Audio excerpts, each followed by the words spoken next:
Nadia Eliza. Saya salah satu murid dari Min 27 Aceh Besar. Umur saya 11 tahun. Hari ini saya ingin mengulas buku yang berjudul Di Hati Riri. Penulis dari buku ini adalah Zulfa Adi Putri dan ilustratornya Mato Haq. Penyuntingnya Weni Octavia. Buku ini diterbitkan pada tahun 2022 oleh Badan Pengembangan dan Pembinaan Bahasa. Di dalam buku ini terdapat banyak tokoh, yaitu Riri, Mama Riri, Nadia, Bu Sulis, dan lain-lain.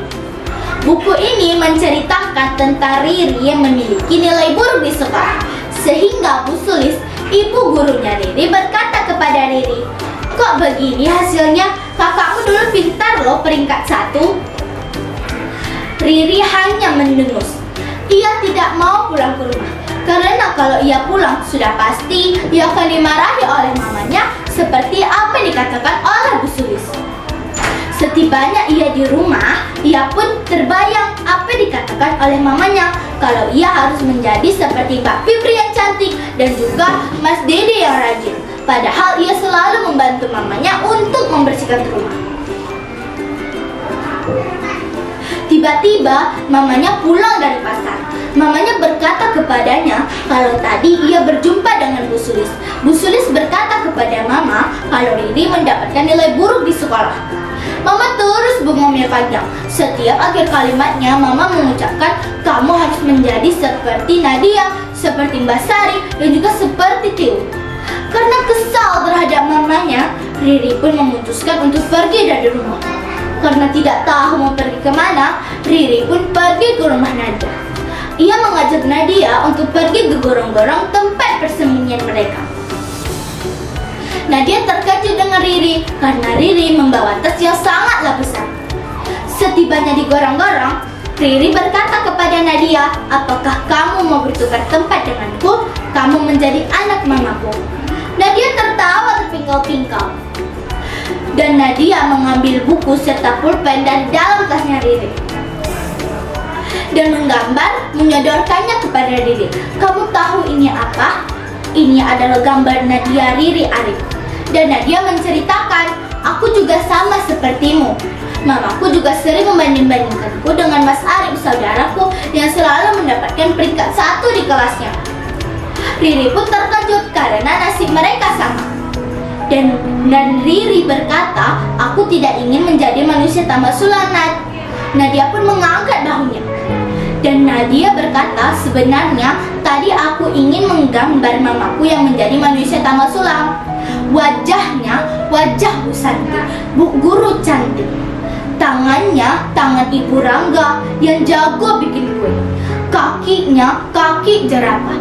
Biar aneh saja, Ri." Mereka pun tertawa terpingkal-pingkal.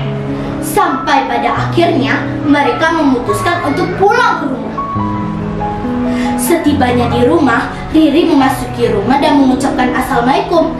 Ia berjalan dengan berjinjit.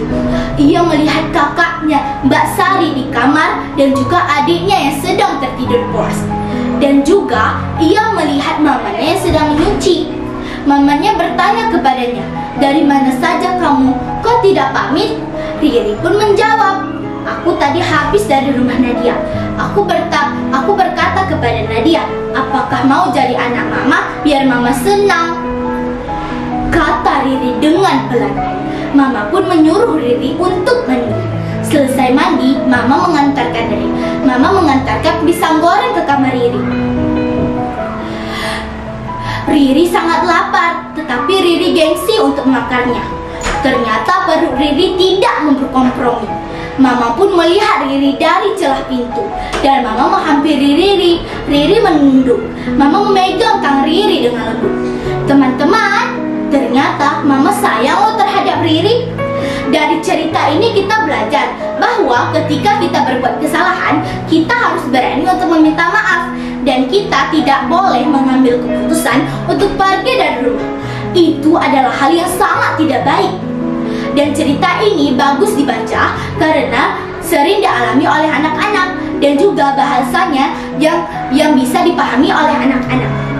Teman-teman, buku ini sangat menarik loh dibaca karena judul cerita dan alur ceritanya yang menarik membuat kita ketika membaca jadi ketagihan dan membacanya lagi.